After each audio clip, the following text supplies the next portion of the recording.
we know if the little girl is in the water? Do we know that? You know, she's been missing for over 5 minutes. We are hearing the frantic calls for help from neighbors trying to save 2 little children from floodwaters in Caldwell County. Rescuers managed to save one of the children, but tragically a 3-year-old girl drowned. It took search crews 6 hours to find her body, and now investigators want to know what led up to that little girl's death. Dawn Denny has the story. And there's a little boy hanging on a tree down there. He is 4. A neighbor called 911 a little before 5 p.m. She said 2 small children were at a rushing creek near her property.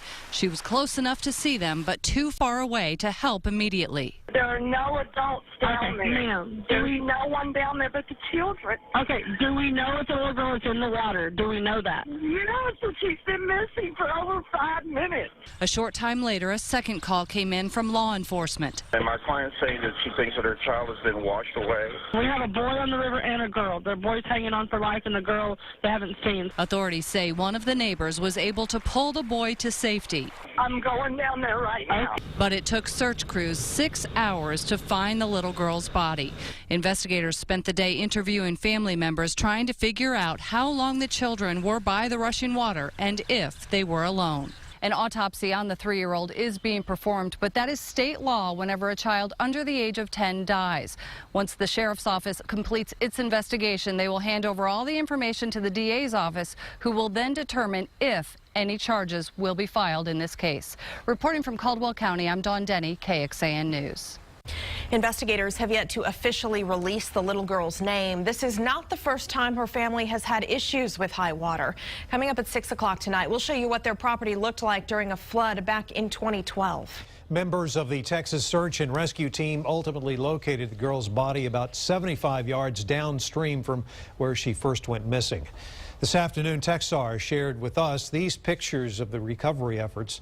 Nearly 24 Texar volunteers assisted in the search. Needless to say, it was not the outcome anyone had hoped for. Searches like this are one of the hardest things we have to do, and we're always very cognizant of the family and what they're going through. As many as 3 other agencies assisted in the search, including the Caldwell County Sheriff's Office. The place where the girl died is not far away from the spot where a woman drowned in last fall's flooding. Cynthia McKee was about 2 miles away on November 1st when she was swept into Brushy Creek. A pickup truck she was riding in drove into a low water crossing. The driver, Willie Bright Jr., escaped, but searchers found McKee's body more than a week later. Bright now facing charges of negligent homicide.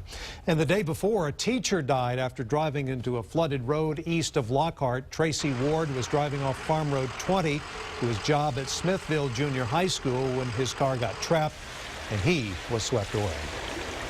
Jim, Caldwell County, no stranger to flooding, of course, and folks there got a lot of rain yesterday. They sure did. Right there in that Plum Creek watershed, 3 to 4 inches of rain over a 2-day period. But yesterday morning's rain really made it rise quickly, resulting in that minor flood on that creek.